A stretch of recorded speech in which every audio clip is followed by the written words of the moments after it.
Hey guys, I guess we can start now. As I remember last time we did discuss about regularization, right? Some set of method for us to reduce the generalization error, which which is the error when you take your models to the test. Well, the models doesn't have to be a deep model; it can be anything, maybe does it support better machine or some Bayesian network, whatever the case.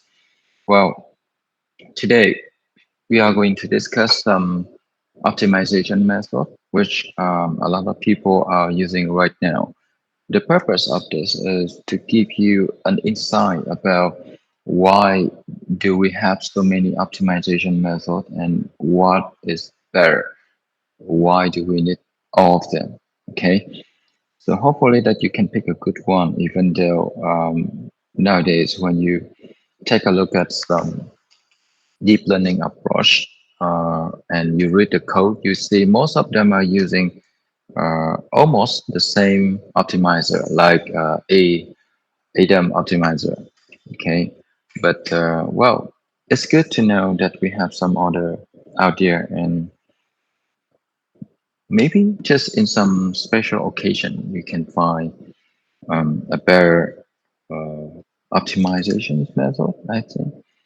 Well, not a lot of people do research on optimizations. I mean, that's mostly related to theory study. So, one among thousand may do that, but not so many. Especially if some of you are special interest is in math, then maybe you love this one. So let's see what we have today. Okay. So today we are going to talk about a few things.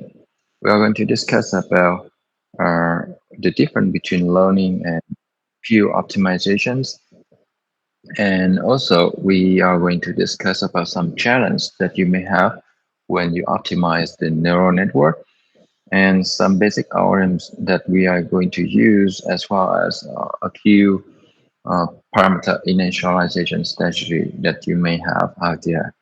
And finally, we are going to also discuss about some optimization algorithms that use adaptive scheme. And the last one may be the one you don't really like or really use in practice. It's second order method, but it's good to know we have something like that in study. Okay. And first, let's talk about learning and field optimization and why they are different. Well, in most of case, you will see that most of machine learning models are going to try and optimize the uh, the target function, right? And the target functions very often will be the cost functions. As you can see here, we call them the cost function, all right? And that cost function very often is the expectation of the loss functions with respect to the data approximate the real distribution. Well, this is odd because when you read this kind of formula, what you see is, well, I have a loss function measure from the input x and get the output y as the label, right? And so you would like to measure the the output that you expect, which is this one is y hat, compare with y, and you measure the load to see what you predict and what you actually label it. How much different is it, right? That's the meaning of loss. But the loss only valid on one sample, and the true loss is the loss in average over the data, right? And that is why you see that this is the expectations over all the sample XY distribute in P data. Well, why P hat data? If you observe carefully, this is p hat data. Now, why do we have p hat data, not p data? You must know that they are different, right? If you write p data, this means the distribution of your data, the real distribution. But that's something you may never have. That's something uh, we can never get, truly.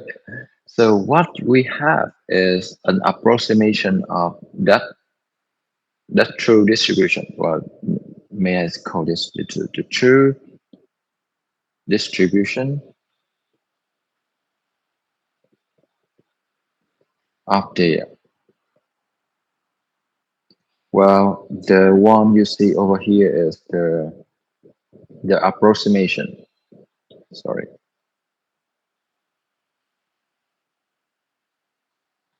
approximation of the distribution. All right. So this is what it means.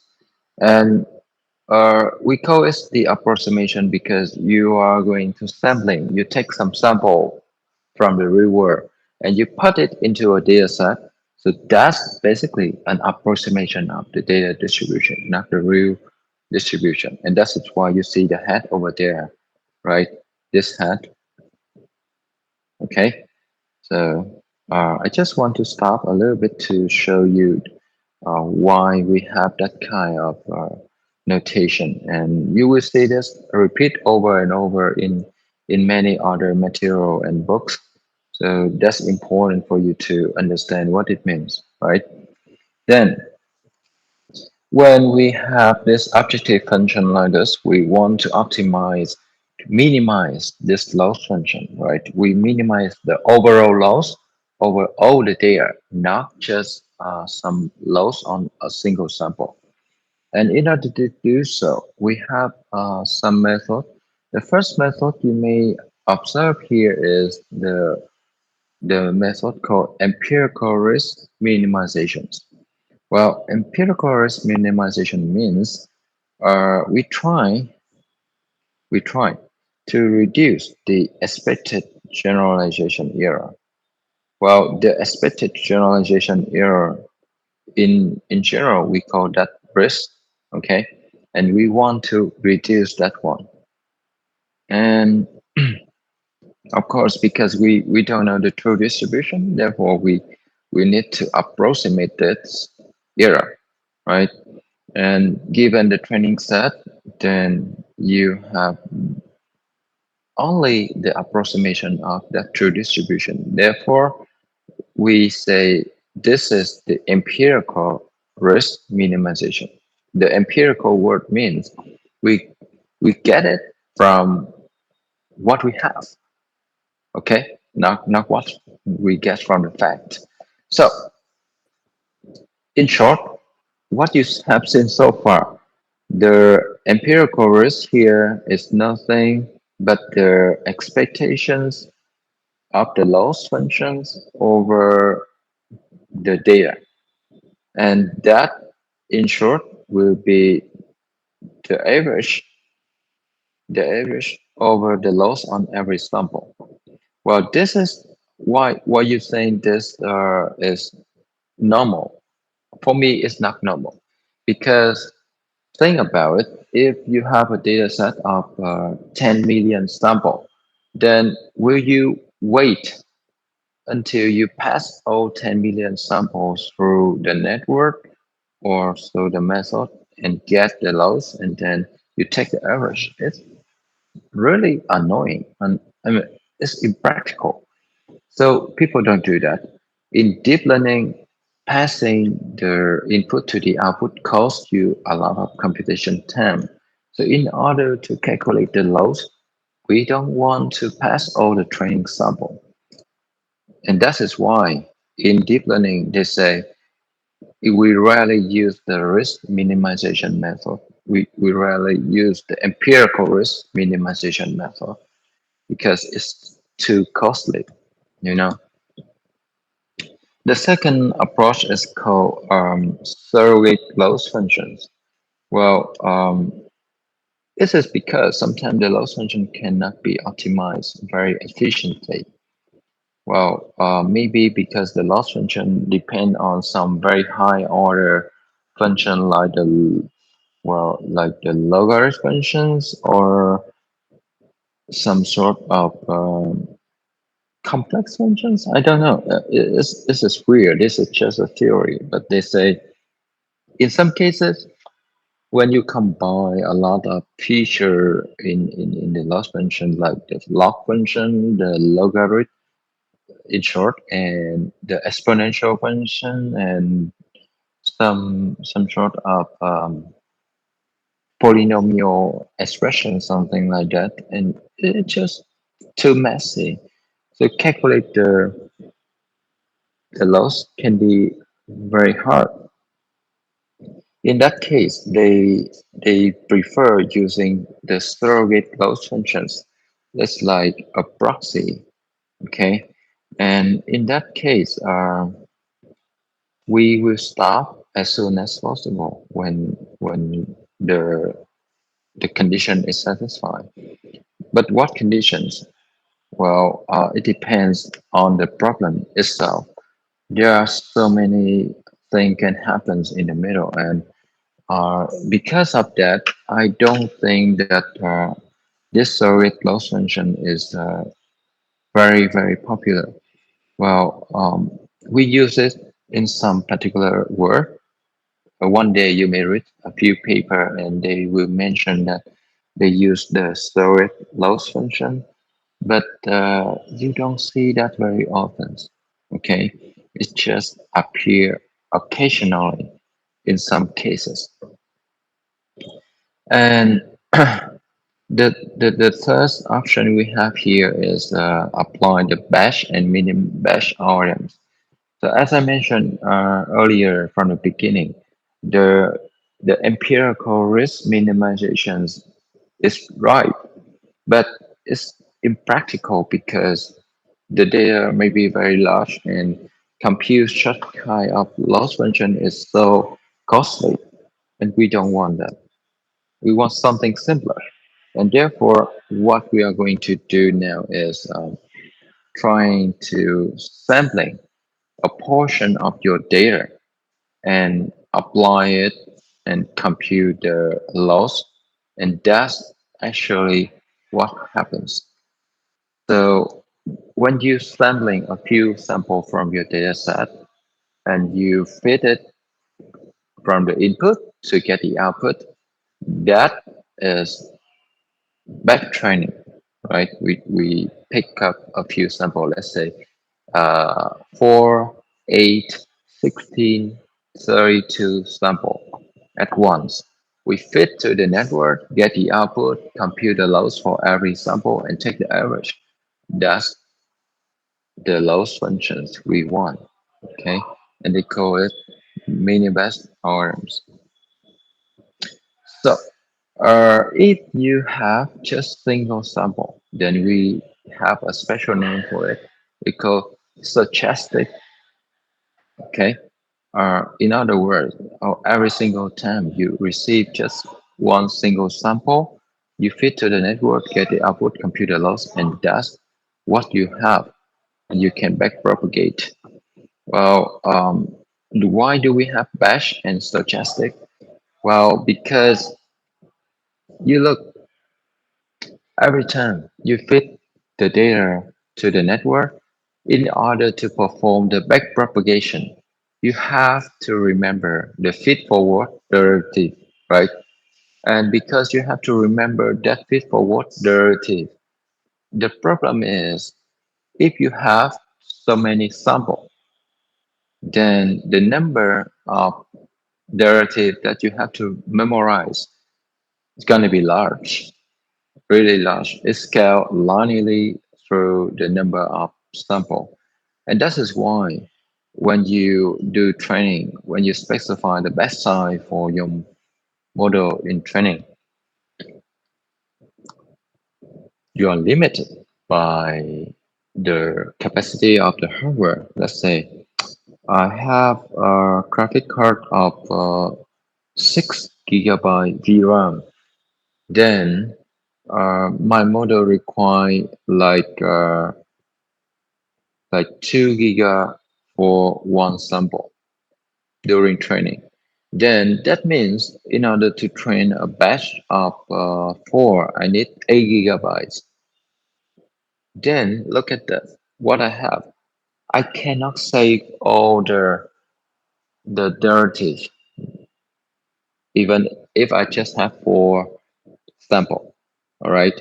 So the problems arise, and people say, all right, because you have some limitation in the hardware, you should reduce the batch size to three or just two. Okay, that's what happens. And in many cases, we use the joystick because, yeah, you just have that small memory. What can you do? In deep learning, we use mini batch size a lot, and there are some arguments about this one. Um, they say if you have a larger batch, may you have a better estimation. Of course, if you have a large batch, then when you calculate the loss functions, you will have a better approximation of the loss functions. However, you pay the price because the larger the batch, the longer computation time, as well as the memory requirement. So we don't really choose the large batch size unless our hardware is capable of doing so. Okay.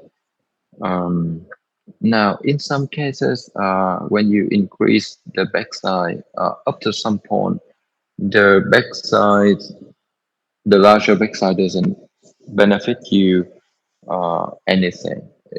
What I mean is, when you pick up the bigger batch, it doesn't mean you can have a better training performance. Sometimes it's worse.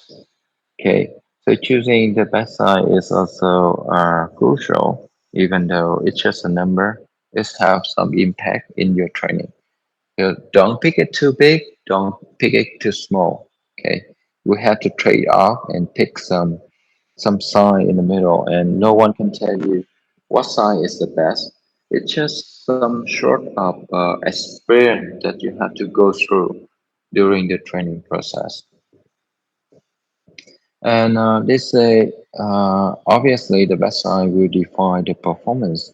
The small best sign uh, will give you faster computations, but it's also sacrifice regularizing uh, term.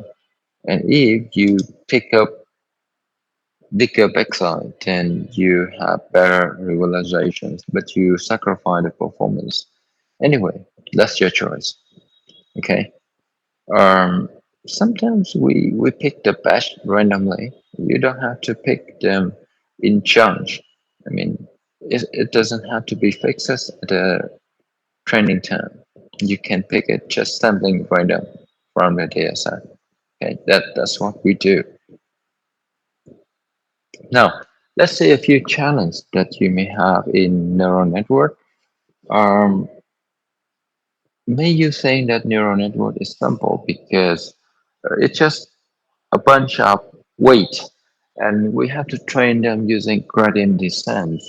And there's no such challenge because you just need to go through the reverse direction of the gradient. That's all.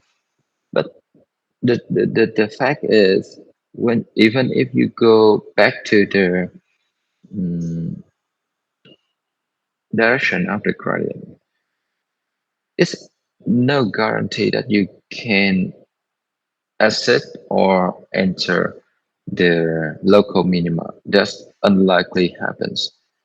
So I would like to express a few situations here. So first, let's observe the very important characteristic of neural network, that is ill conditioning. Well, what is ill conditioning? Sometimes your network will get stuck in the local minima, okay? And sometimes a small step. can increase the cost function a lot. Okay. Why is that? Let's say the Taylor expansion. You probably know about Taylor expansion before. I think you can approximate some horn x1 equal to x0 minus epsilon g. Well, g is the gradient, okay, and epsilon is some sort of learning rate. So what you are seeing here is the loss functions at some the next position, the loss function at the next position will be approximated by the loss function at the current position x0, where x0 is going to be the parameters of the network, subtract by epsilon of gtg, where g is the gradient, and plus one half of epsilon square gtsg, where h is the Hessian matrix. Well, in case some of you don't know, the Hessian matrix is the second order derivative matrix. Okay. And if you take a look at that Taylor expansion, you will see that as you go one step, epsilon g minus epsilon g, sorry, then your loss function will increase or decrease. Well, it's increased by uh, a quantity of one half of epsilon square GTHG minus epsilon GTG.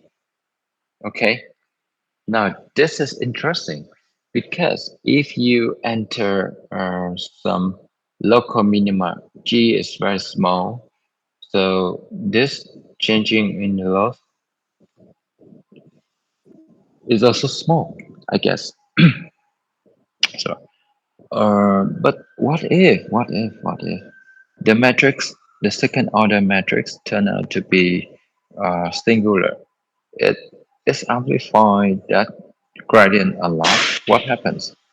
In that case, you see some increasement in the loss, okay?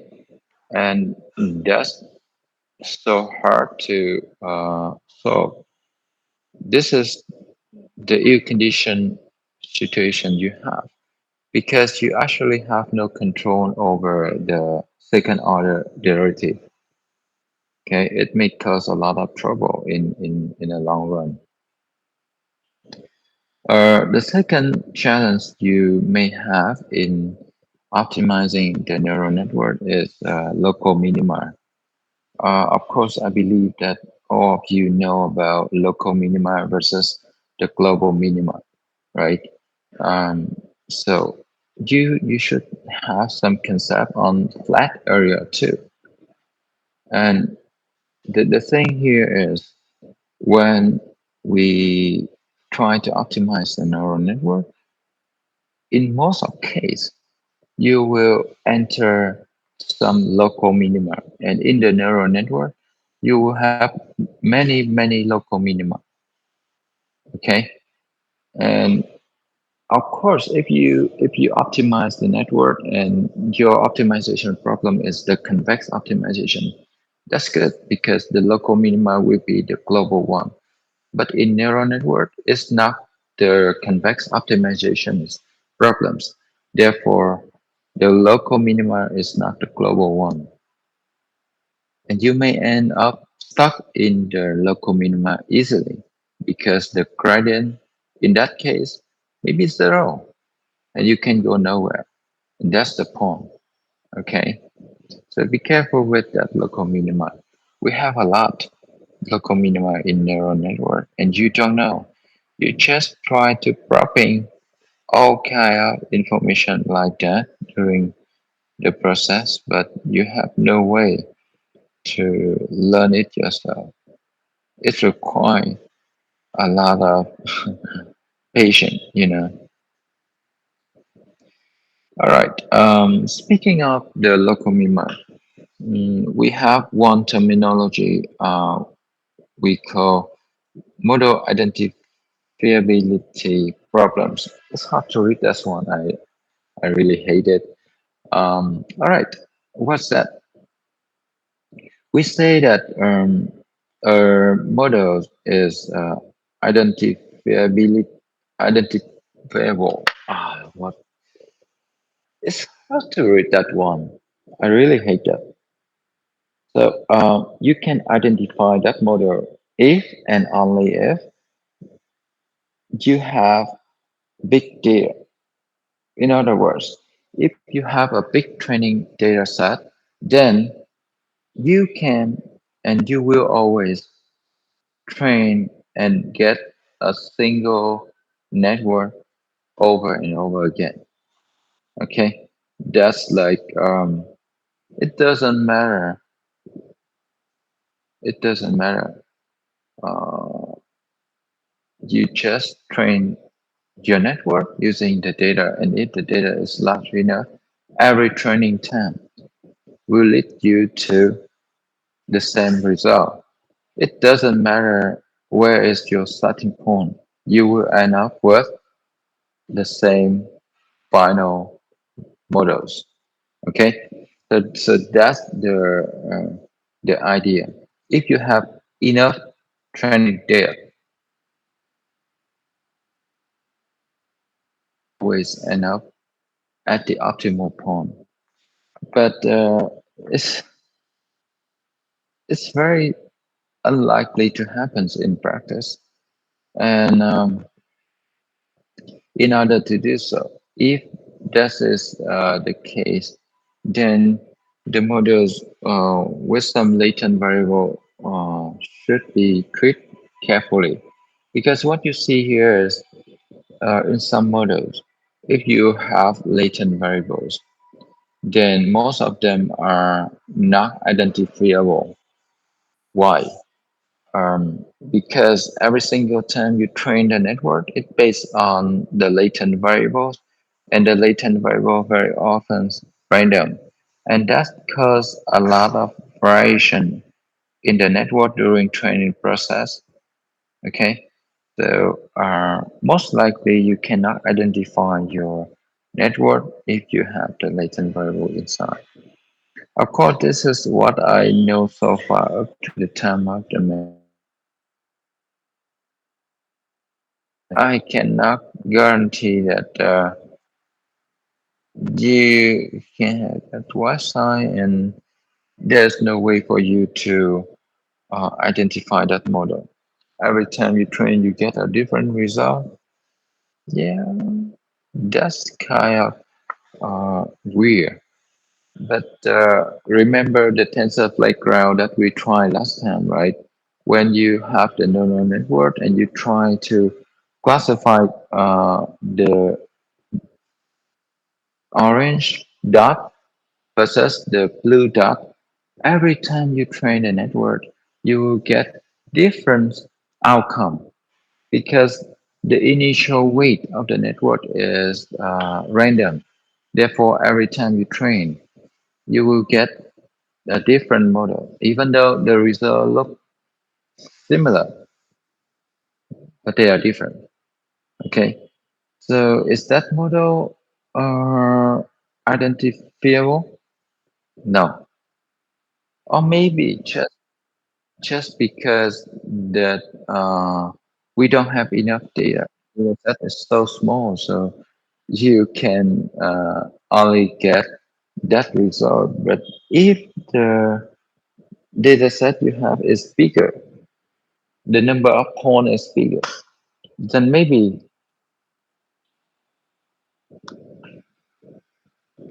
just maybe, I think, or when you train the network, you will always end up with the same model, exact same model. All right, let's move on to another situation here. Um, when you end up with a local minima in neural network, and I sure you will, then we have a serious problem because if you base on the gradient, there is no way for you to escape that local minima. For example, if this is your local minima and you enter this pond, very often if you go to the direction of revert gradient, maybe you move to this, and you get stuck there. No way you can get out. Well, assuming that this is local minima, because there may be another the opportunity for you like this one. If you get stuck somewhere in the middle, you cannot get out because of the gradient and the learning rate. So people say we will try to provide more information, such as uh, using.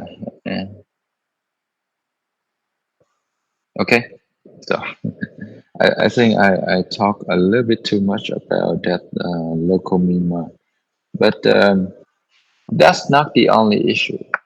The issue we have with the neural network is this one. Look at the figure on the left side. That representing the magnitude is representing the magnitude of let's say the gradient.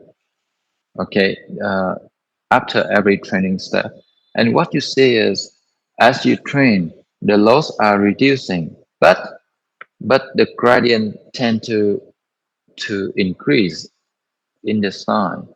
So that means if the gradient increasing a lot like that, then maybe you have a lot of trouble in training. Okay, so we want to reduce that kind of thing. The gradient have a potential to increase the magnitude during the training process, not to reduce. A lot of people think it should reduce, but no, it is increased.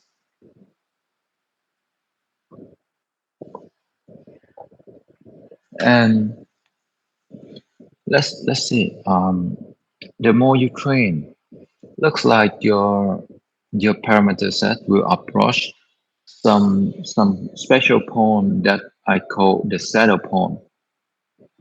Well, the saddle point is the point with zero gradient. It seems nice because looks like we end up with local minima or local maxima, but sometimes it's not. Okay, and we have to distinct this one with some other case because it depends a lot on second order derivative. If you remember when you learned about math in last year, I suppose, you will see that in order to define or specify if a point is the maxima or minima, you have to base on the gradient, which is the first order derivative, and you have to depend on the second order derivative, which is the Hessian matrix. Okay, so that's what we have so far. You will almost clean up uh, the hair of that chickens, I suppose, to see what is the color of the chickens. Uh, I'm kidding, but yeah, sometimes we need to care a lot about um, what I'm talking about. I just feel a little bit lost here. All right, sorry. I'm thinking about some example, but I get lost here. All right. Um, let's see. I'm talking about cytopone, right? But my head are spinning. Sorry. Let's see. Okay. Let's see. This one. We have the cytopone is the pone where the gradient is zero. Sorry. Sorry for my bad. For example, if the gradient is zero, like this one, then if you go through the direction, the reverse direction of the gradient, then obviously you may end up somewhere nearby that point, right? Uh, but there are some other point with the zero gradient, but they are not the saddle point, for example, like this one. The point here also have the zero gradient, but we don't call this the local minima or maxima because even though they have the zero gradient, it's neither local maxima or minima. Okay, so in this case, you may probably end up at the flat regions.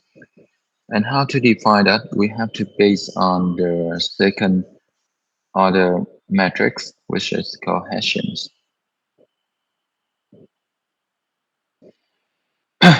Okay, and it goes like this. If you take a look at the picture here, if all the eigenvalue of the Hessians is positive, then it means the derivative increasing in every possible direction.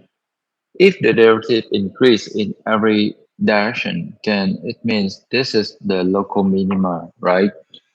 And if the eigenvalue of the Hessian is negative, all the eigenvalue is negative, then it means derivative tend to reduce in every direction. Then we have the maximum. And the saddle point that we are talking earlier is the point with zero gradient, but some uh, increase in one direction, but some decrease in the other direction. And that happens when the Hessian matrix has some positive eigenvalue and also has some negative eigenvalue. Okay, this is the concept of Hessian matrix. So they say that we need to base on the eigenvalue of the Hessians to specify the issues of the neural network.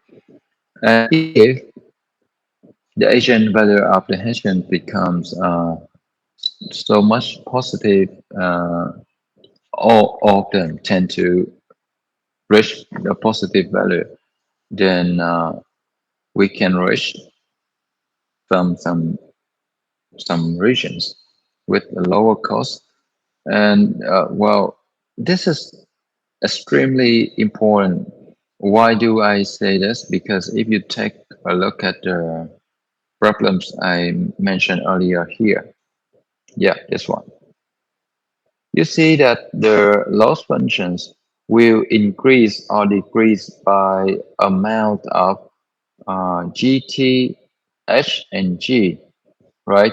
So that means the loss function has some influence take some influence from the Hessian matrix.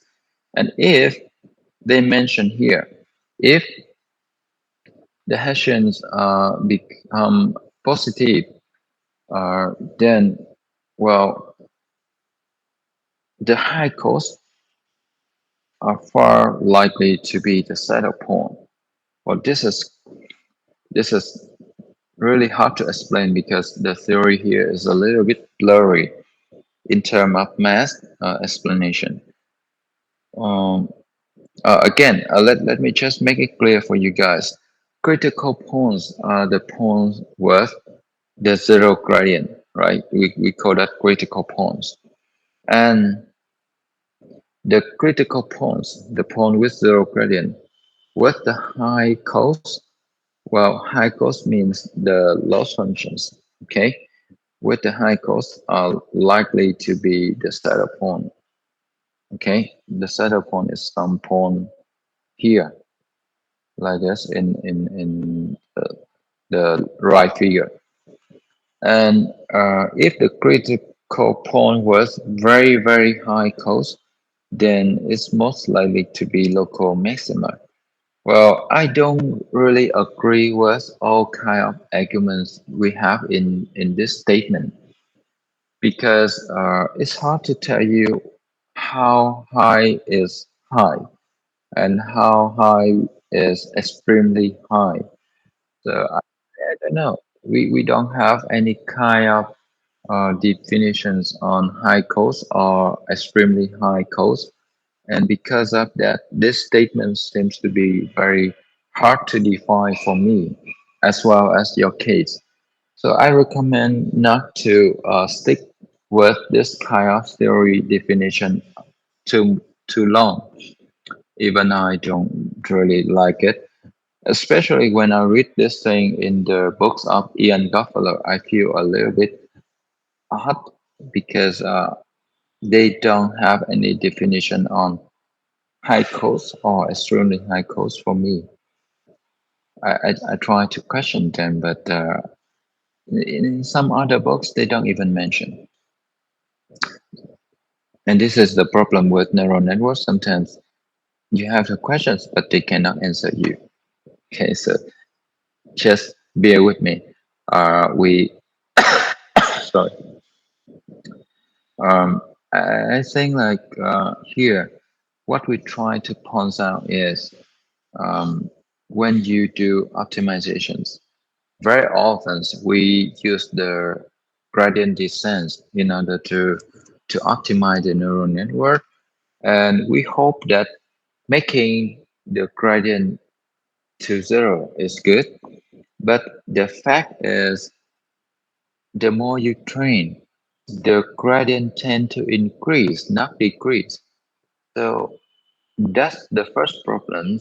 And also, even if you have zero gradient, then you may end up at the saddle point rather than local minima. Okay, so be careful with that. And uh, some critical points depends a lot on the value of the loss functions. Okay, if you end up with the zero gradient and the loss is so high, then maybe, just maybe, this is the local minima. And if for some reason you have critical point where the gradient is zero, but the cost is still high, then probably you are at the saddle point. Okay, and the concept of high or extremely high is something that cannot define explicitly for you guys. It's based on the problems and the loss function you are working on. So bear with me. This is something so abstract, and we have to accept that fact. But hope that you understand why do we need such kind of thing.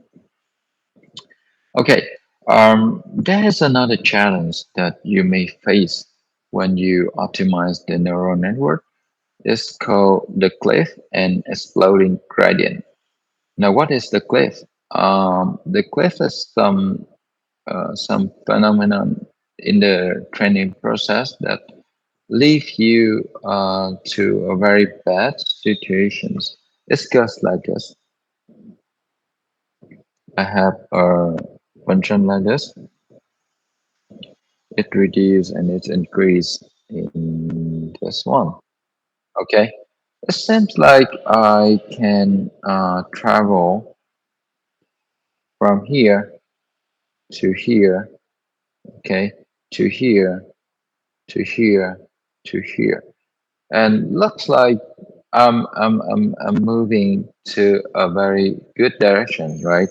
I'm moving all the way to the gradient direction. But unlucky for me, I enter this positions. Well, this position give me a very high gradient, if you don't mind. It give me a very high gradient. And because of that, as I reach this one, the next update step kick me out to this point, and I will restart the training again from the other side. So the thing is, if you hit this cliff, the cliff will kick you out of the local minima, and sometimes you will get stuck. You can observe the loss, and you see the loss decrease and then increase and then decrease and then increase. It goes like this one, like it's decrease a little bit and then increase and decrease and increase and decrease. Yeah, some sort of thing like this. This is very bad situation, but it happens quite often.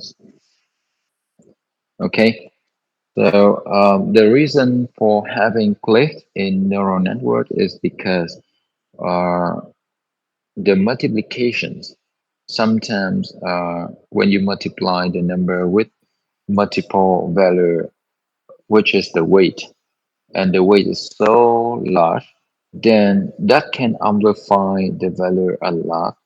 So that cause the cliff appear in your network. Okay. It's hard to explain about this again. It's require a little bit of imaginations, and I feel like this is hard to put into words. So you have to feel it yourself. I feel it, but somehow it's hard for me to express that kind of idea to you guys. So just try to get it. Maybe we need a few visualization, maybe. But right now, I couldn't find a proper way. Okay, so just try to stay from this point. Okay. So because of this cliff structure, every time you go to the cliff, you will be kicked out of the cliff and you will start the optimization process. This figure show you another way to look at the cliff. It's just like the 3D representation of what I just wrote for you earlier. Okay, it's just like that. And very often, if you guys are working with RNN network, recurrent neural network, you will see a lot of cliff structure, and that happens quite often for all of us.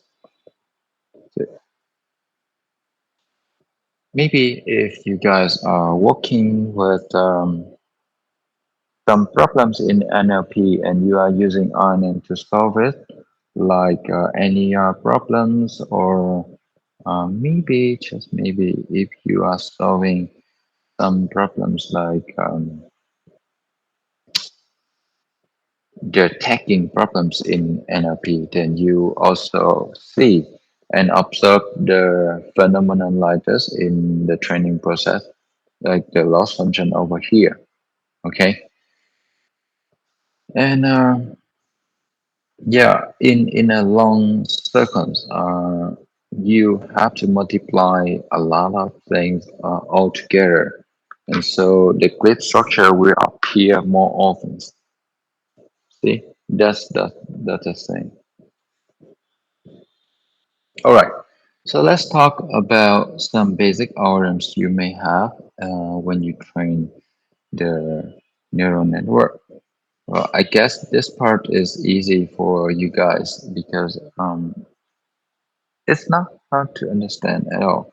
So first algorithm you see here is the stochastic gradient descent.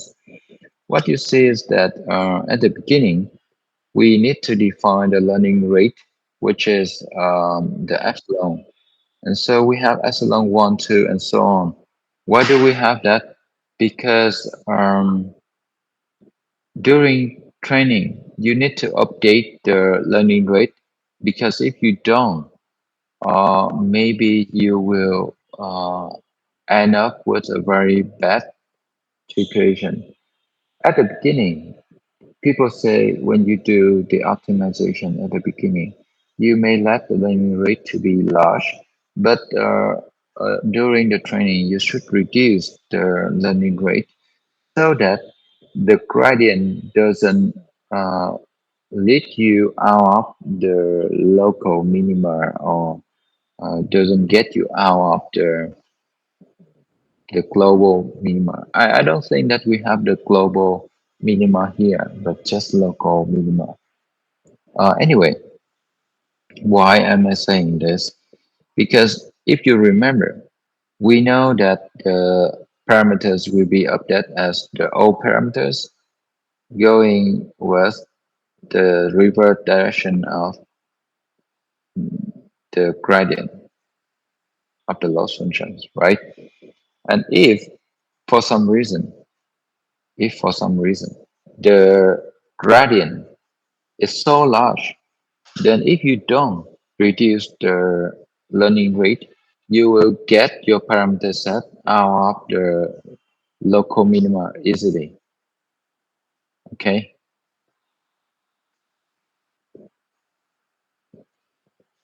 Um, okay, so I guess that's explained, and because of this, gradient keep increasing.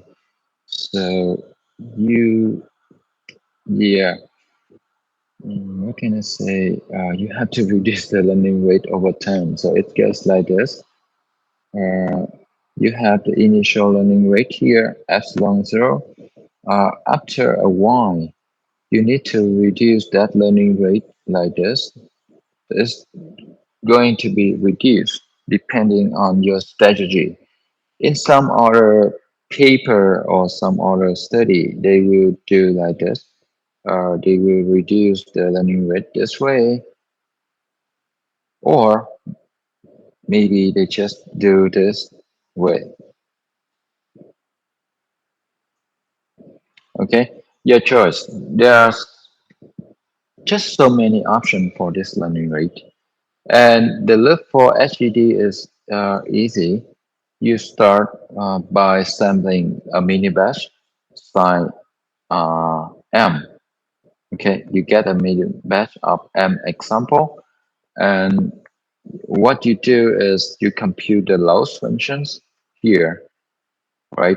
As you have the loss functions, you need to calculate the gradient. So this is the gradient, the average or the expectations of the gradient over that batch of data. Okay.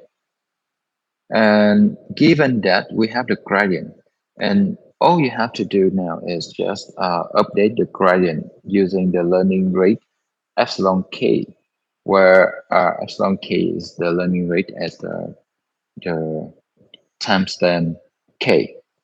Okay. Sounds easy. We know about this for a long time, so I guess you have no problem with this one. Then, this is the crucial thing about learning rate. They say there are some conditions for our algorithms to converge. First, you need this one. The sum over all the epsilon will be infinity.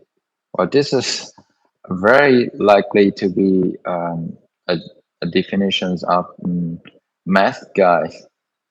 I don't know if this is right or wrong, but yeah, the point is the learning rate must be larger than zero and is not run into zero or some constant. Okay, so the infinity sum must be infinity. That's the first condition.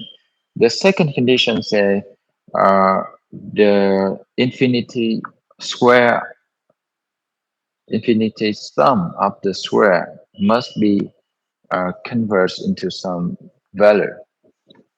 Again, this is quite math definitions, but I guess that makes sense too, because now you know that the sequence epsilon will converge somehow.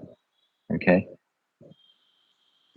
that's the sufficient conditions, and there are some common practice that they are using. It's a we are using the weight decay to update the learning rate after a few iterations. So the formula you are seeing actually representing some function like this one. This is epsilon zero, okay? And if you have the timestamp tau over here, and you have the here is the, let me say, epsilon tau, then it's nothing but the linear reductions from epsilon to epsilon tau, like that one. I don't know if this one is working or not, but as you can see, this is simple, right? We just reduce the learning rate over time, and that's all we do. Sometimes they choose some other approach to reduce the learning rate, but that proved to be not so efficient. In short, it's due the same result. And another thing we see here is we can use momentum to improve the optimization process. So the momentum means it's just like you are driving or you are running. When you say stop, it's unlikely that you stop immediately, but the momentum you have driving you forward a little bit. Okay, so suppose that I'm here and I run here and I run here. Okay, and let's say if I about to be kicked by some external force and I have to go here, but actually my momentum is here, and therefore the direction that I'm heading to is somewhere here. All right, that's the meaning of momentum. You travel and not really you you change the direction when you have the gradient. So the force I'm saying is the gradient here, and the velocity you are having is the momentum. Oh, sorry. This is the velocity you have. Okay. So think about this. At one point, you have your own momentum, and this is v. And then you calculate the gradient at that point. You have g, and the updated v is supposed to be v plus g, something like that. But of course, I will show you the formula just right now. As you see, the idea is we should keep our momentum during the training process. So the red line is the momentum you have from beginning. At the beginning, you stay here. Then the momentum take you here. At this point, you still have the momentum here, but the gradient go to the other direction. So the sum over those two lead you to this direction. Okay. And again, as I'm here, my momentum is here. Okay. My momentum is here. And this guy say, okay, this is my gradient at this point. So it pulled my gradient to this direction again. And that keep repeating over and over. So you will end up with an orange that pull you all the way down faster. Now, imagine that you are just going through the direction of the gradient without momentum. Then you keep jumping around this area a lot. So maybe I'm here, I jump here, and then I jump here, and then I jump here, and then jump here. So it's gonna be very messy, you know. So that's no good. That's not what we want. And what we interested in is trying to approach the optimal value as fast as possible without losing that momentum. Okay, so momentum is a very nice orange for optimization, and still right now, a lot of people are using it. So the requirement for momentum is simple. You need the initial velocity. Okay, v. If you don't know the initial velocity, then you just let it be zero. That's fine. Okay, let the gradient pull it up and down, left and right until it get the right momentum. But V will be the initial velocity, right?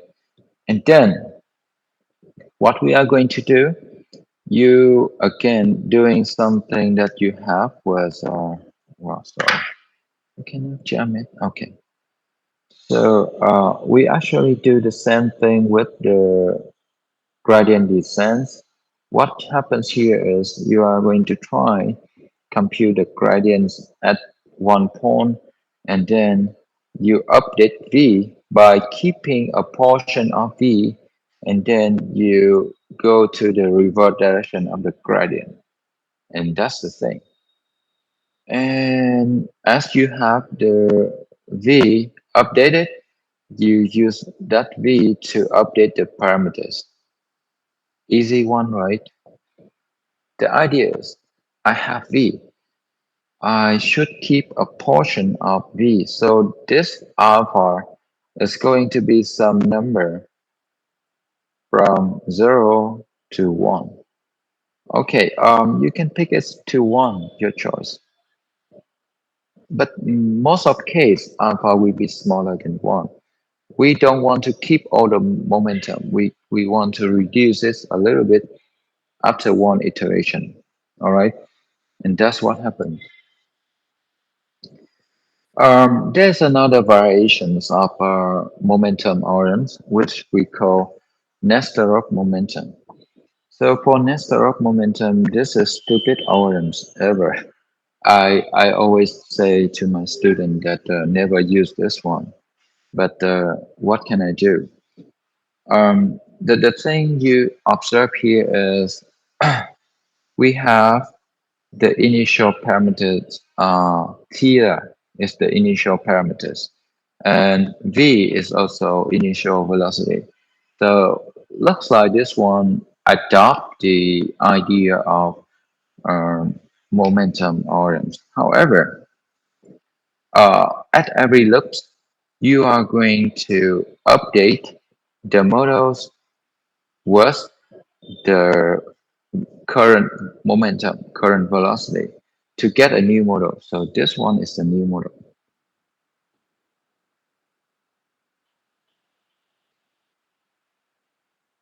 Okay. As you have the updated models, what we want is compute the gradient, the gradient of that new model with respect to uh, the point, the data xy.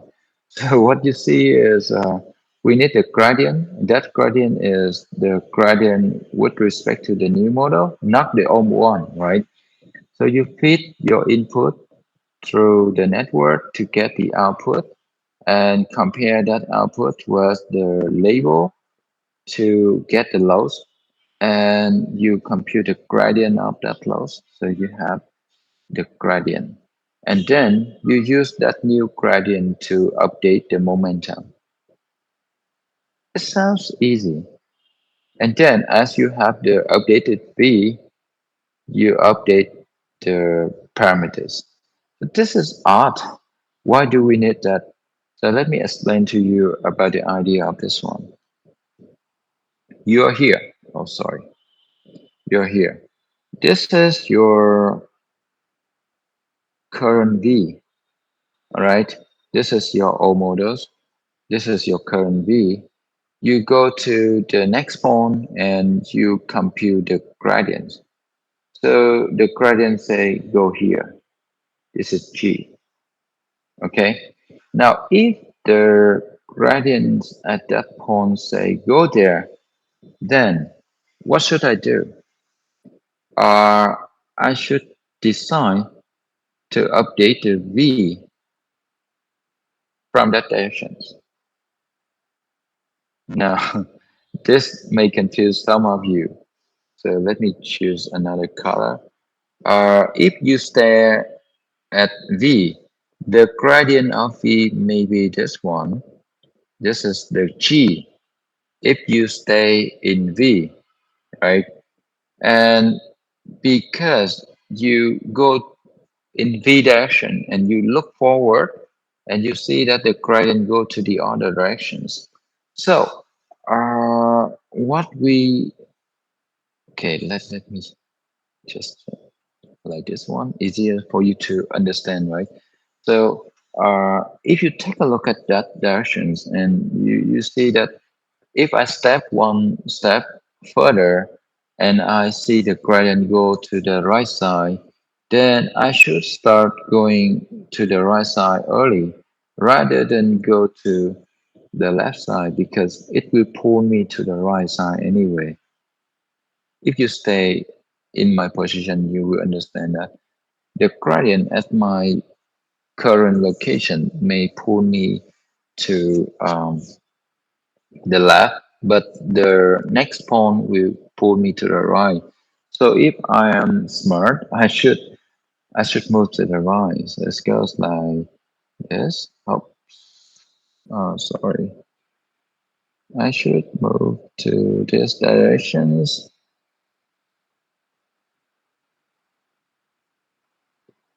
Oh, sorry.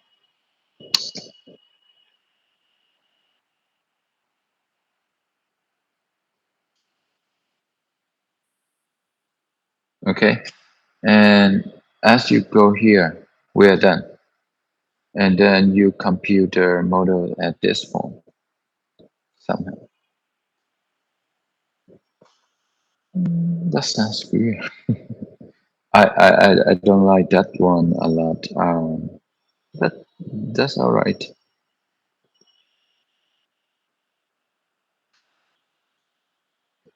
Okay. Okay.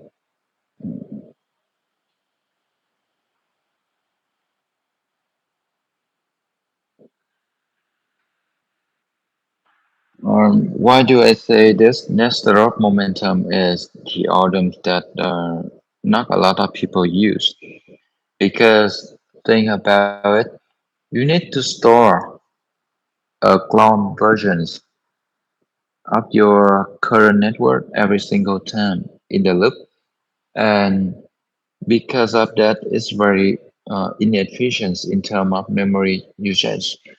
For example, if you have the model of the size 100 megabyte, then it means you need an auxiliary model of the same size. You have to clone the weight matrix every single time in the loop. That costly. That slow down the computation process, and also you use it just to calculate the gradient, and then you have no use of that anymore. So think about it. If you have a very big model, then you don't want to use Nestor momentum because it's just uh, too bad, too poor in terms of computation efficiency. So a lot of people don't use this one.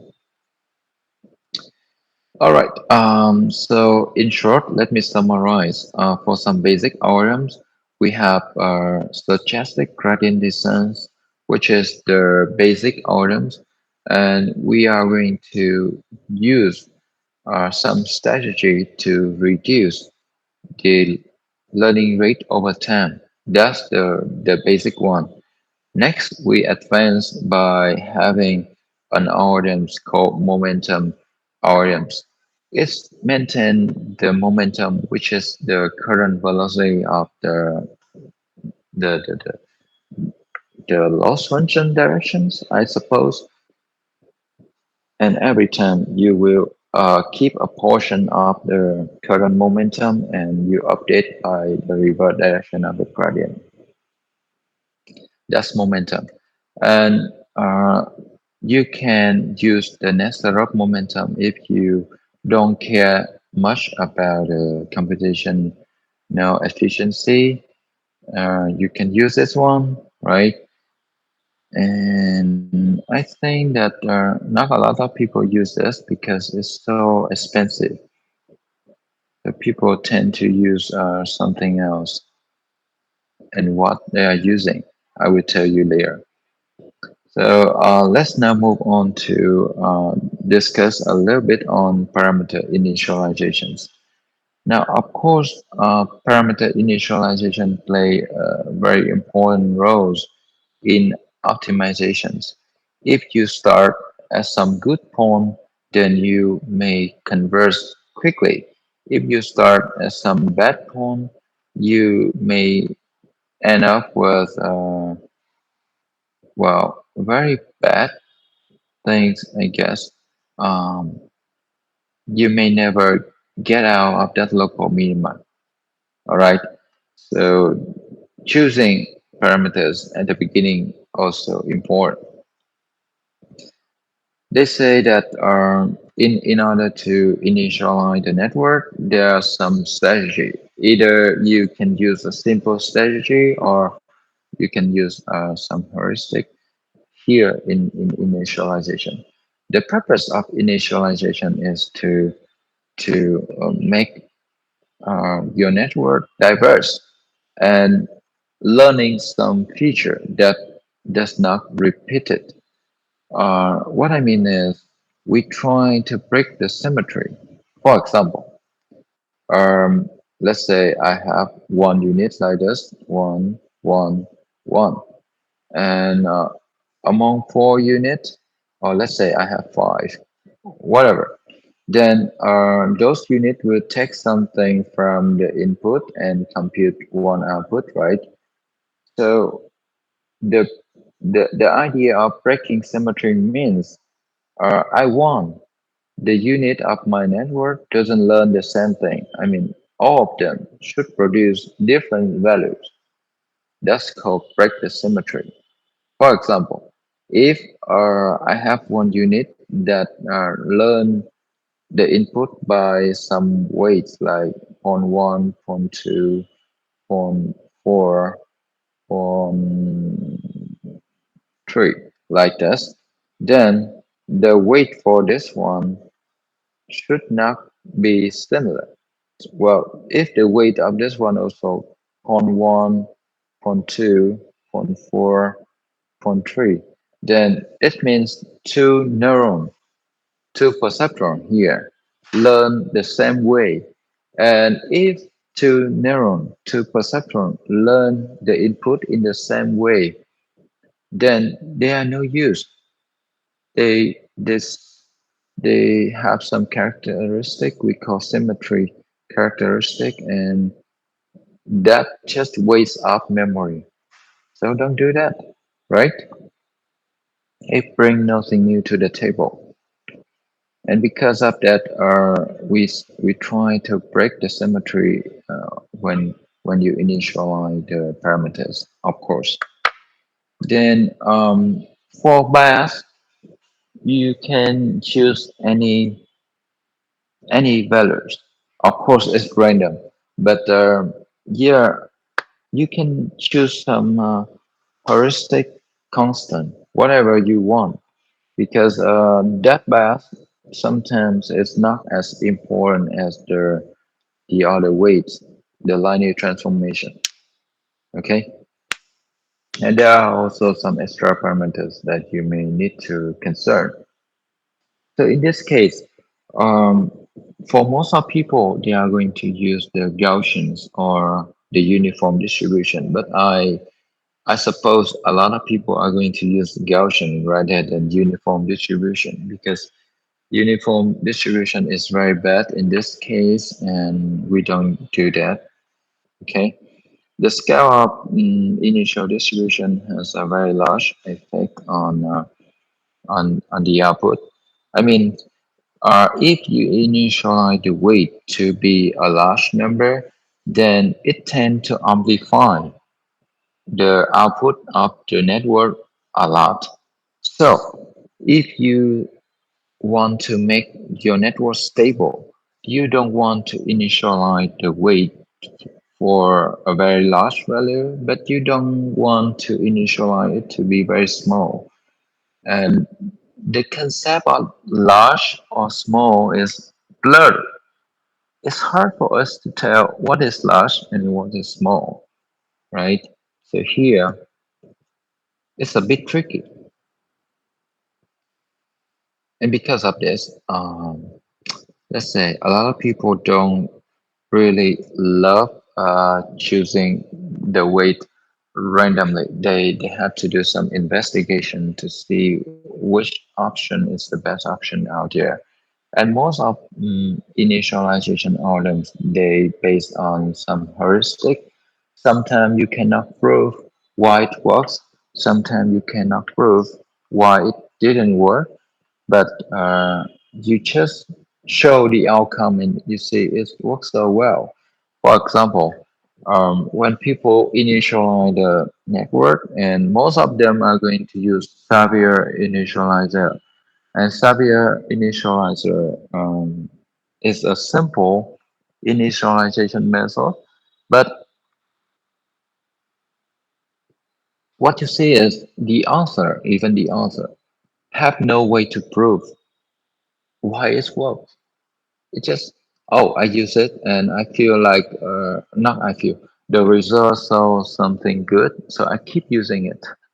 So over the time, it becomes the common practice for deep learning discipline as well as machine learning discipline. But there's no proof for that one. Trust me, this is annoying, but it's true. All right.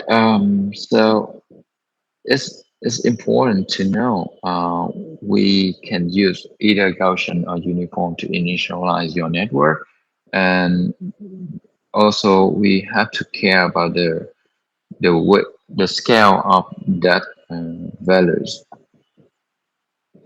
So I mentioned earlier, the larger initial weights is it will break the symmetry easily. Remember, symmetry breaking. If you pick a big value for the weight, then of course it will break the symmetry easily. But it also come with a risk that maybe your output value will be slow. So be careful. We don't choose a very large initial weight. Uh, choosing very small is not good. So we have to pick some, what can I say? Pick some balance between the large and small values of the weight. And how do we choose that? It's hard to tell. I don't know how to explain about this one because all of them are heuristic. So most of people don't really care about this one. They just say, "Oh, let me use Xavier initializations." Then that's it. That's all I have to do. Okay, so keep that in mind. How about choosing bias? So there are some guidelines that I put down here on the material, so you can check out one out later. So for the bias, if the bias is for the output, you can initialize the bias to uh, obtain the right machine statistic of the output. Machine statistic means some output value that's very close to the output. Okay, try to enforce that, right? Like you want that zero and one to be almost separate from each other. All right. You also want to choose the best to avoid causing too much saturations. Well, saturation means you don't want the output to end up with the same value. Okay. This is odd. Why do we need that? But think about it. If you have the output y1 and y2, that's two output. And if you pick up the bias so that y1 minus y2 is approximately 0, then that's hard for classifying the data. So you have to pick the bias so that y1 and y2 are far from each other. That's just a theory. Not a lot of people care about this one. And I think that for most of framework, if you read carefully, they mention that you can pick up some option for bias initializations. And most of framework may also hide that from the user. In short, you have some definitions of the layers like convolutional layer, iron layer, whatever layers you have, but they do not mention about the past because picking up the past and also initializing the past is something you have to do implicitly by the models, by the framework, not by you. Like that's their philosophy. They try to reduce any kind of complexity from the user. Okay, so that's good. That's good for us. Now, let's talk about some items that using adaptive learning rate and why this is so important. So the first item we are going to discuss here is ADAGRAD. ADAGRAD stands for adaptive gradient. Okay, it's just a short name. The abbreviations.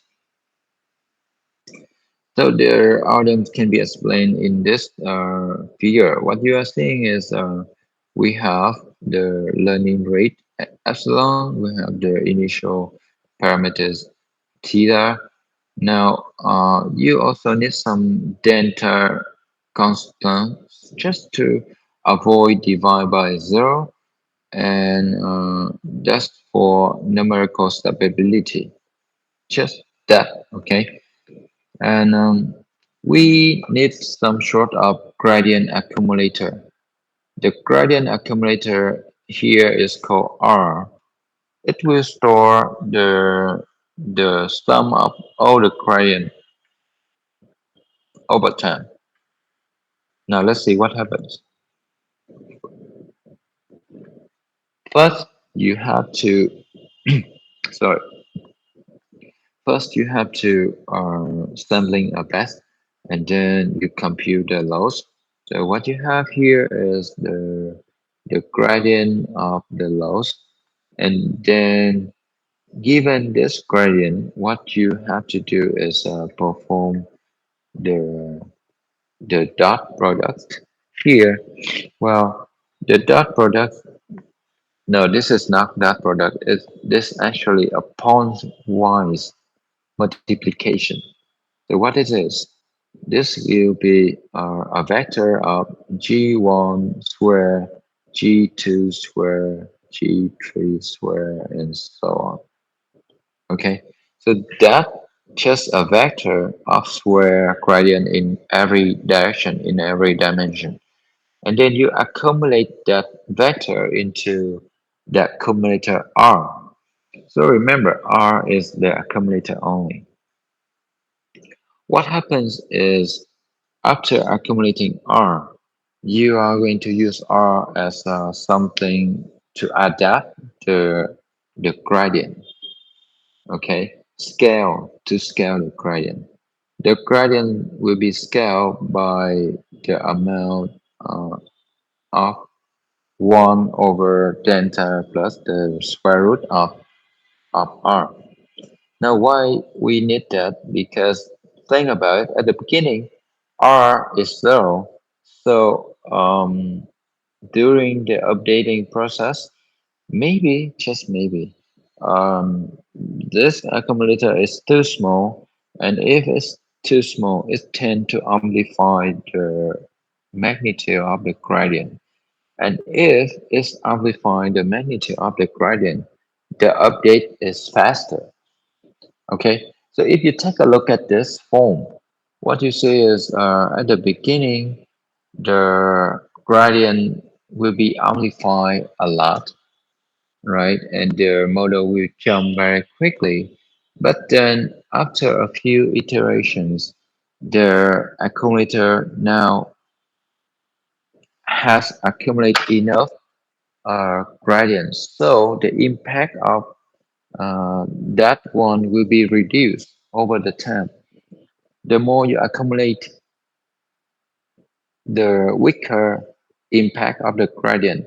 Now this benefit our setting because as you know, we are the more closer we go to the local minima, the extreme, the larger gradient is. So you need to adapt, you need to scale that gradient, uh, make it smaller so that when you update the parameters, you don't want to change your parameters too much, and that makes your estimation, that makes your models update smoothly, but not so bad in terms of changing value. I mean, the models actually don't move far away from the current uh, position, the current state.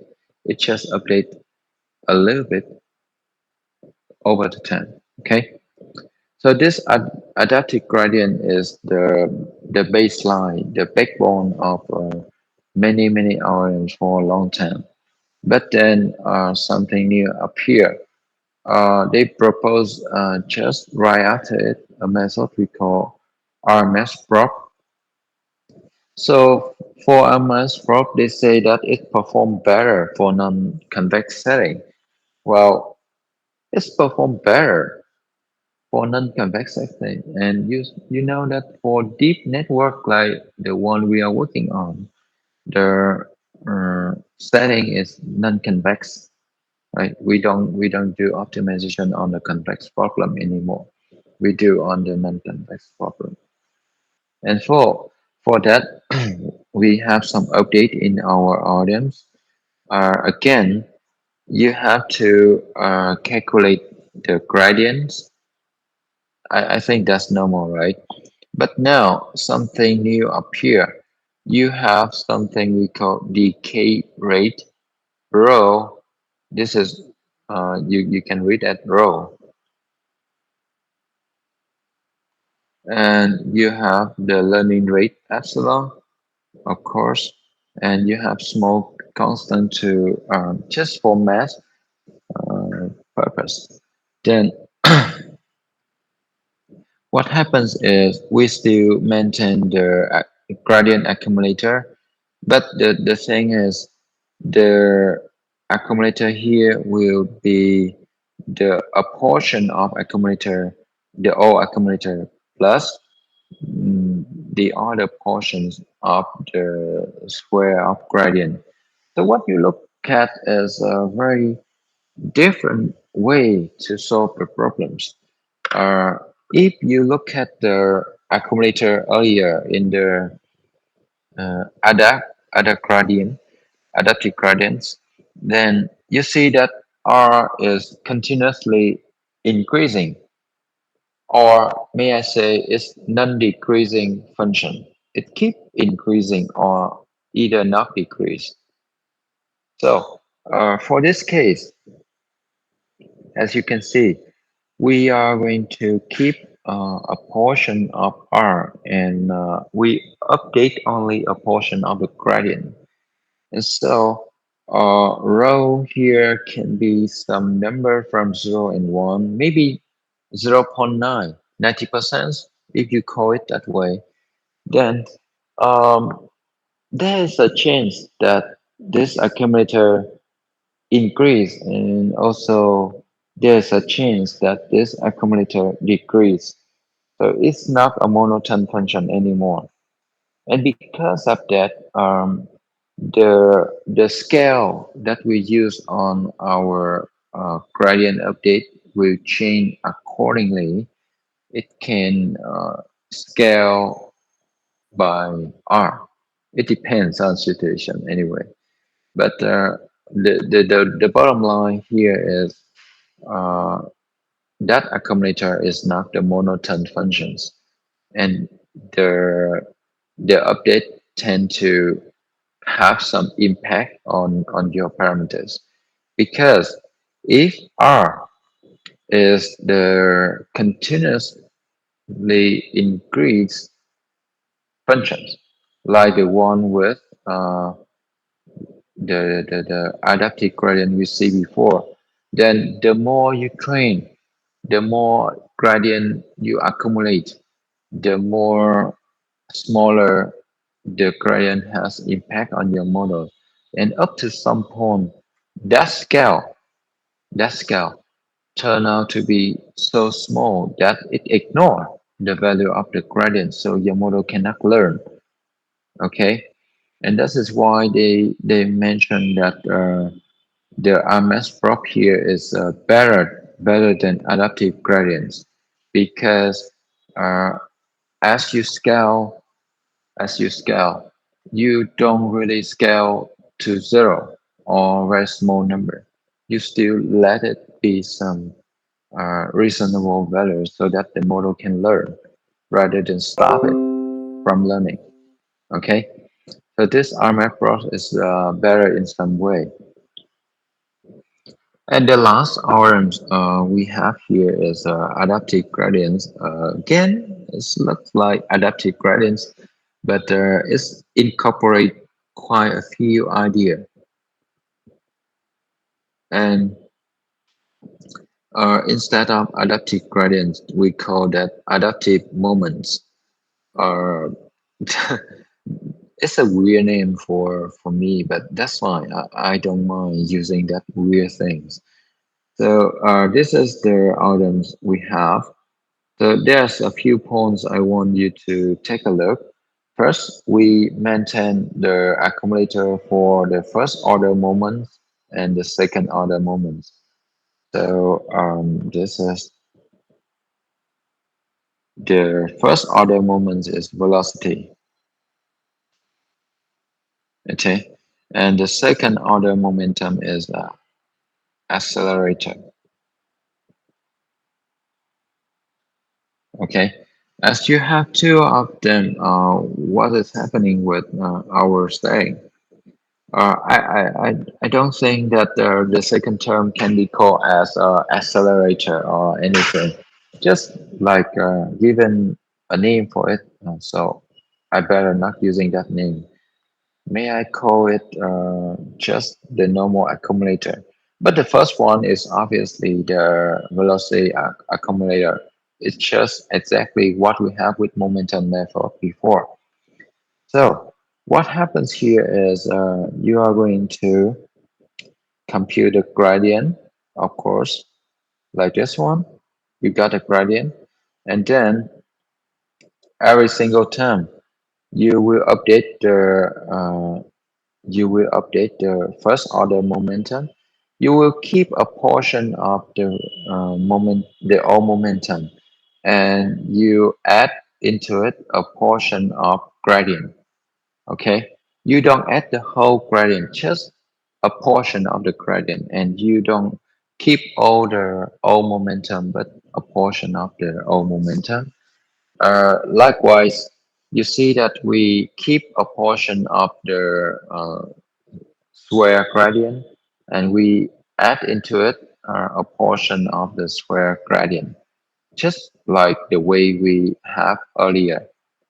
Okay, so the idea of the accumulator, the second order moment accumulator, is similar to what we have with RMS prop, while the first one is similar to what we have with moment uh, algorithms. And then given that setting, you will have some sort of update like this one.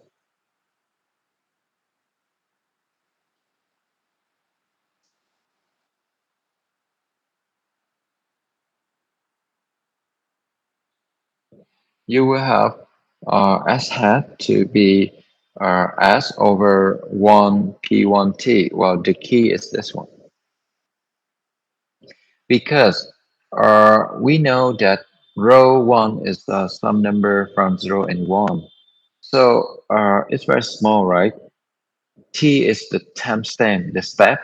So if you keep updating the first moment like this over the time, row row 1 power t will reduce to 0, and it's like you are no longer modifying the first order moment.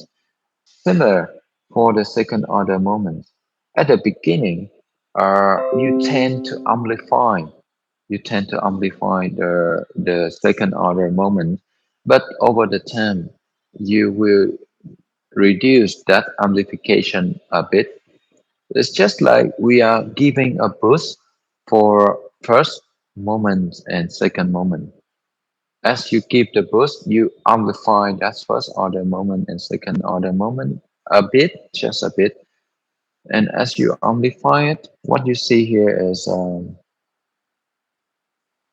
we have the gradient update will be the first order moment divided by the square root of second order moment. Now, why this is okay? Because the first order moment is like the direction of the gradient, right? So it makes sense if I have the parameter update to be the revert of the first order moments multiplied with the learning rate, and it will be modified by the magnitude of the second order moment. And yeah, it's just RMS prop in general, right? And we apply that update. That's it. That's what we have with Adam. So you see that Adam incorporate the idea of the moment orient as well as the idea of RMS prop, and it works quite well. So up to now, a lot of people are going to use Adam as the base optimizer for their deep learning network, and yeah, neural network in general. Recently, there are some people who propose a few new optimization method. I am not so interested in that topic, so I didn't follow reading the paper. But I know recently in the last 2 years, they proposed some new optimizer. So if you want, you can check that one out. But still, it's not that popular right now. A lot of people still use Adam Optimizer for their work, and that's just working so well. So no need to modify, I guess. All right. We say that MS prop is a method not bad, but it lacks correction factor. Okay. And for them, it's fairly robust to the choice of hyperparameters. Well, what it means is it doesn't matter if you choose row one and row two to be value, different values. Oh, it's not so sensitive. It's not so sensitive to row one and row two. It's very robust. You can choose parameter as you want, but it's not going to give a very big impact in the final result. That's the idea. Okay. So the question arises here is which orange you are going to choose. Well, you are going to choose anything you want, anything that is suitable. I have no particular reference here. You can choose anything you want, indeed. But maybe it's just my own opinion. Use Adam for your default optimizer. That is a good one. Okay, because Adam is very robust to hyperparameters and also is proved to be very effective when you train the non-convex deep learning network. So I suggest you guys pick that one as the baseline. This part about the second order method is something I don't really like to explain to you because it's so heavy in math. But just take a look quickly, all right, and show you why this matter. So it's based on something we call Newton method. Well, Newton is a very famous name, and he has invented a lot of things, including something in math like this one. So he mentioned about the Taylor expansions of the function. Now suppose that you have the Taylor expansion of the loss function j theta, and then the j theta can be approximated by j theta as some theta zero, and this is the difference between theta and theta zero. I guess you guys know this, right? Transpose multiply with the gradient of the the loss functions and plus with the difference multiply with the Hessians multiply with this one. So this is the second order approximation. What you are seeing is the second order Taylor expansion. So if we have this, we see that it's based on the approximation of the second order derivative. Now, the update rule is simple. The update rule is simple. It say the next update will be the O1 subtract with inverse of the Hessians multiply with the derivative of the loss functions. Well, for some of you who don't know what it is, I want to give you a few idea about it.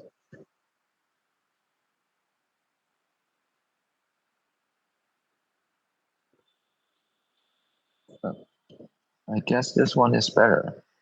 No, no, no, no. I guess, how about this one? All right. Suppose that I'm staying here. Suppose that I'm staying here. Let me pick another color. Um, I will compute the derivative of this one. Okay. And I will go to the reverse directions of this one. I will go to the reverse direction of the gradient. That's what you are thinking when you use the stochastic gradient descent, right? Now, the thing is, I won't do that. I will find a smarter way. Let me have something like this. Well, I need to rotate my board a bit. So it's gonna be like this one.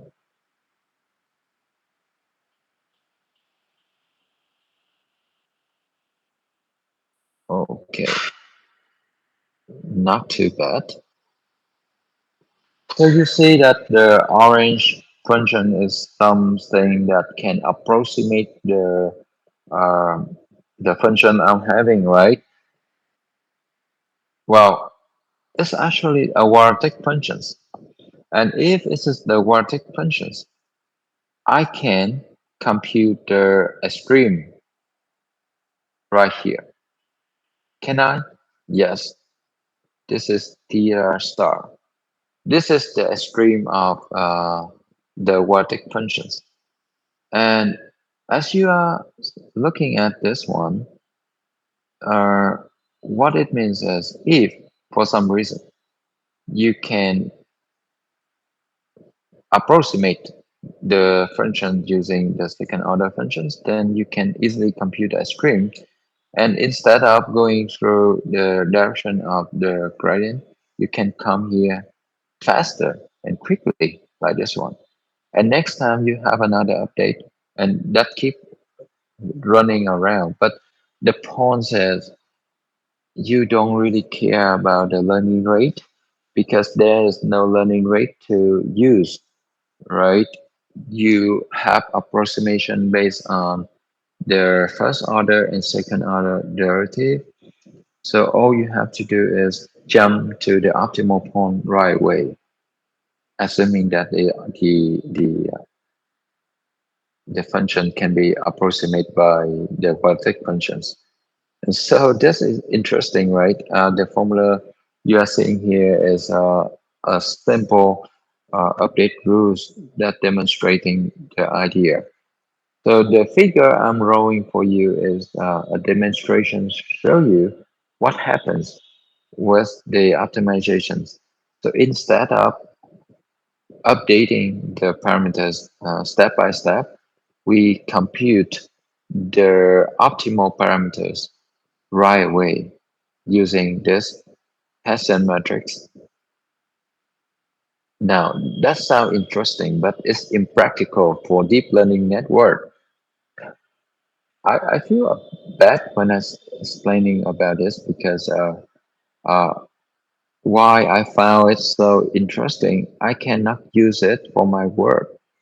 You see that the Hessian matrix here require uh, an inverse versions. Invert a matrix is fine, but the Hessian matrix is the second order derivative matrix. And if you have a network of millions parameters, then invert a matrix of millions by millions is insane and it's sometimes impossible to do. So this only works with a very small scale problem, but it's not really works with deep network. And so I don't recommend you to use this. Just give you quick introductions of this one so you guys can check out later. Okay. And so this is the detail of the Newton method. So basically, you compute the loads, compute the gradient, compute the loads, and you compute the second order derivative of the loads, and you have the Hessians, invert the Hessians, and the update will be the minus of invert Hessian multiplied with gradient. And that's it. Ah, that's too much for us because compute the second order derivative is hard, but also you have to compute the invert of the big matrix. I don't think that is feasible. Okay, so may you know about it and apply for some small problems, but not for a big one like deep models. There are some other approach for conjugate gradients. I recommend you to read this at home. But if you don't like it, you can skip because I won't ask about it in the exam. So for sure, because I believe that this is some background that people who love math can read, but again, it's not so practical for our work. So I don't recommend you to dive too deep into the problems. Okay, so this is the detailed orders of uh, the conjugate gradients. I think you can read it at home for reference, but maybe we don't use that a lot in practice. All right, that's a few information about optimizations, and there are some other optimizations for uh, the modern neural network like BFGS. And I think this one is similar to conjugate gradients, very similar. I also read about this, but BFGS is not so popular. Not so many people use BFGS for their optimizations right now. Still, we so far 99% of people who are working with deep network they use Adam optimizer. And those Newton method or BFGS or conjugate gradient is not that popular. They are something just for theoretical study rather than practical applications. So I recommend you to take a look at it if you love the theory, but if you don't, just focus on Adam and some other modern optimizer. Okay, so that's what we have for optimizing the neural network. Do you have any questions?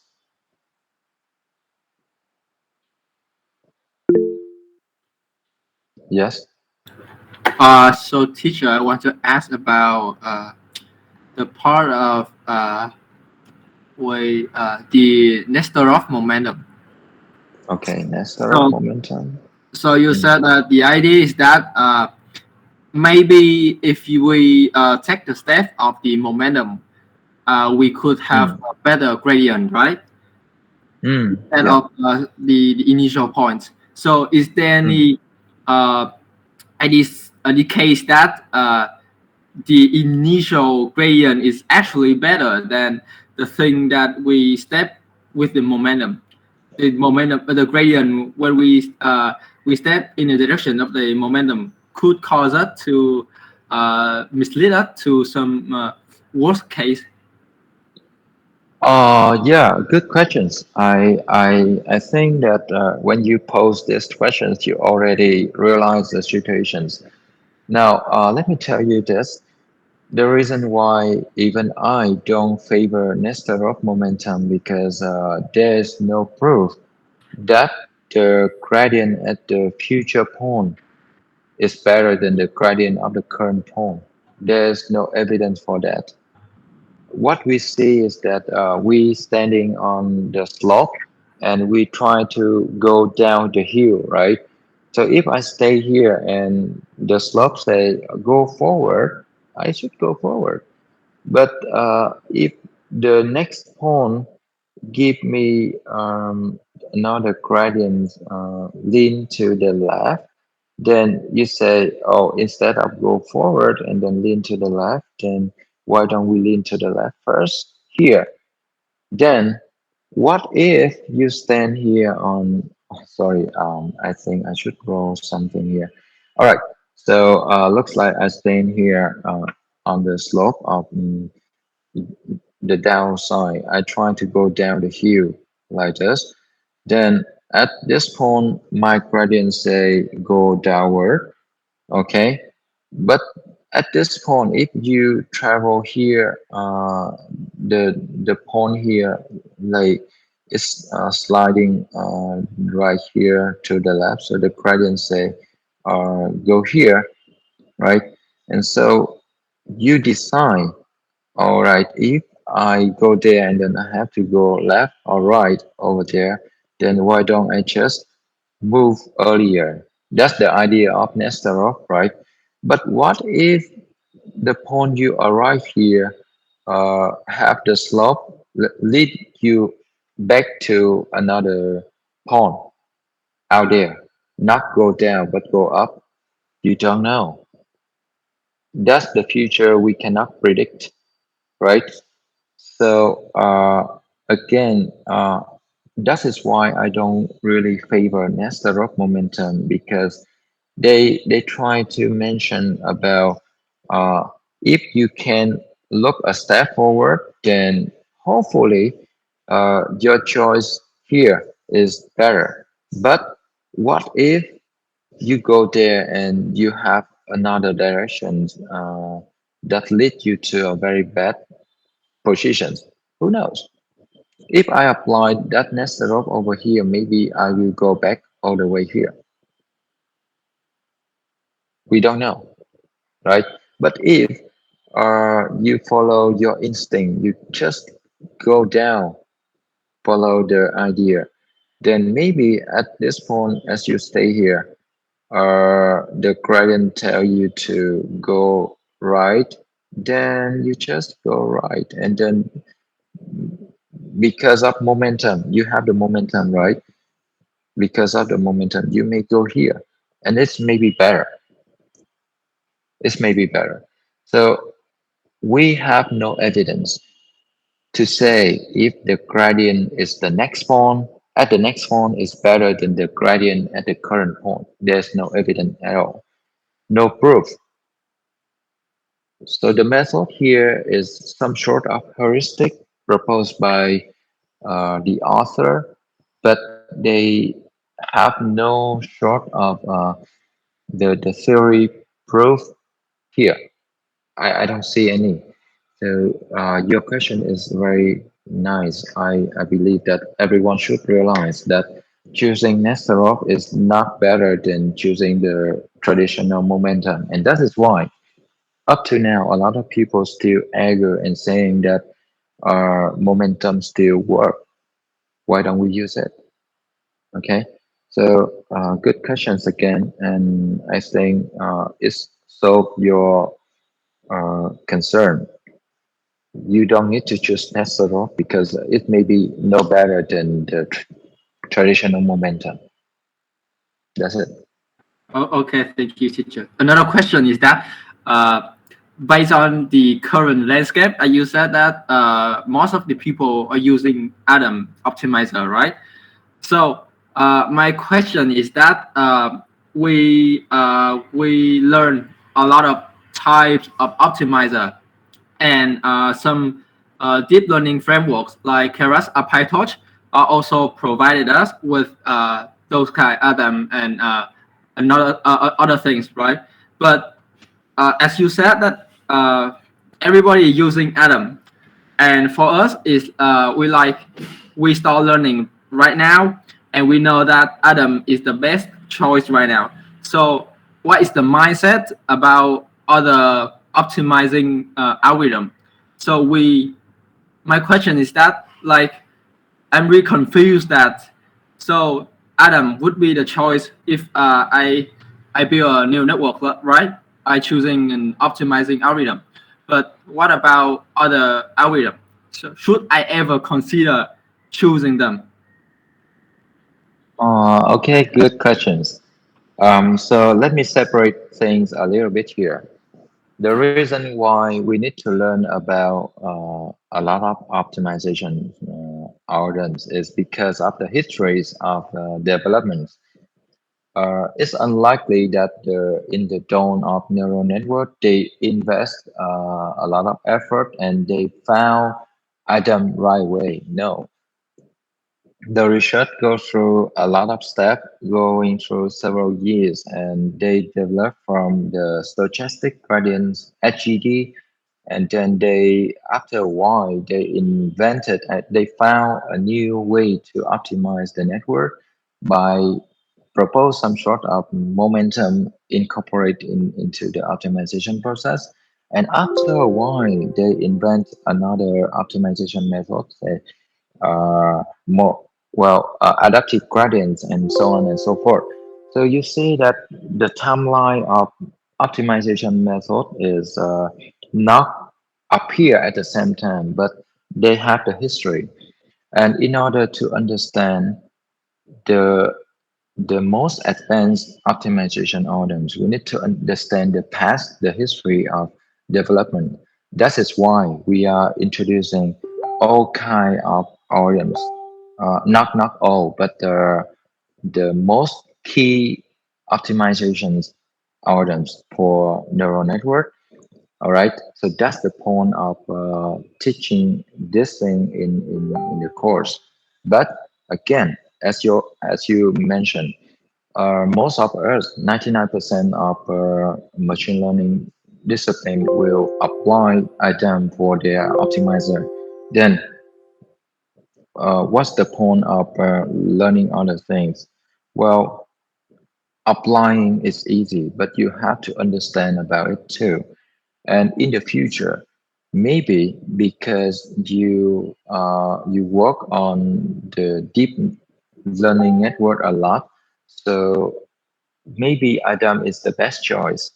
But in some other day, if you are designing some sort of small module for optimizing small problems, then you don't really need Adam. SGD is enough, or momentum is still working very well.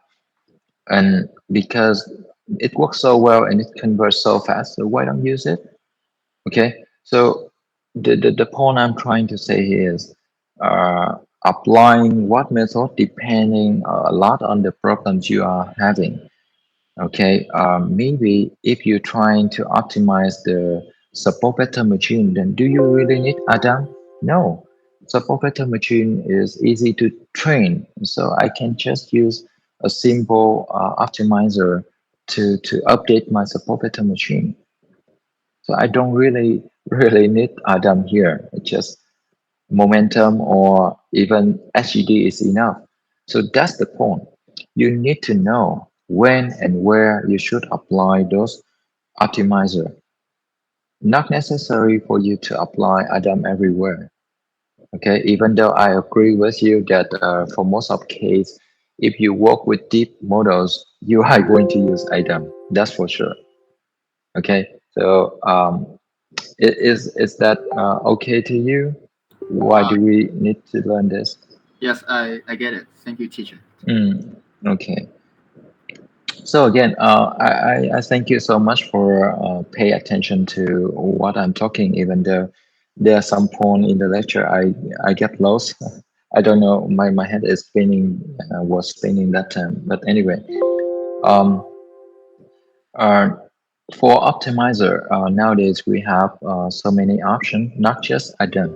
Adam is just very popular recently.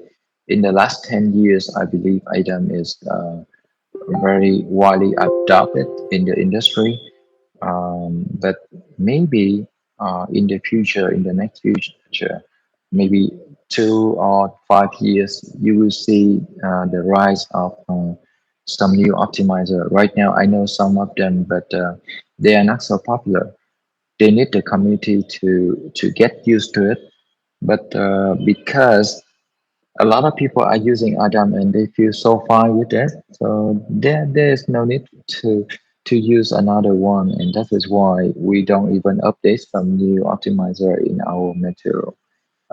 It's no need, but I think we will update some knowledge in the last yeah, well, maybe next 2 years or 5 years there will be some update, and let's see if it can lead to some good result. But right now, I still believe that you should focus more on the design of the models rather than picking the different or the SOTA optimizer.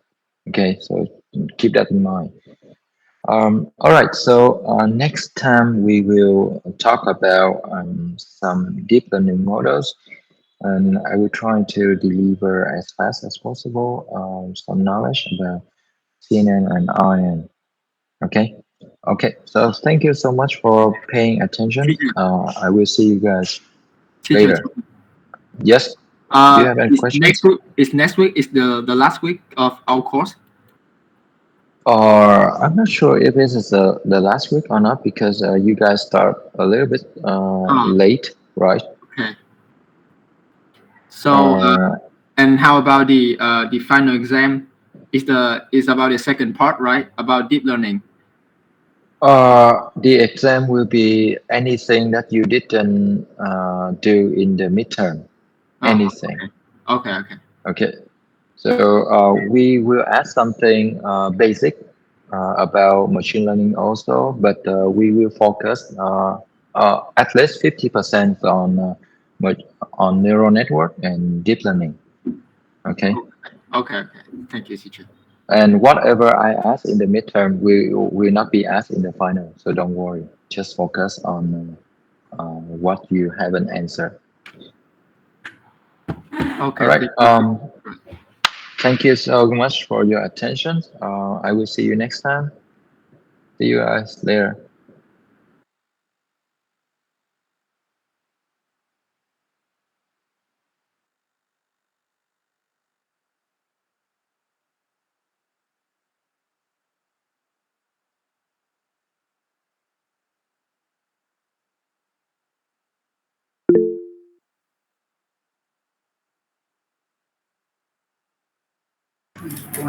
Dạ, thầy ơi, thầy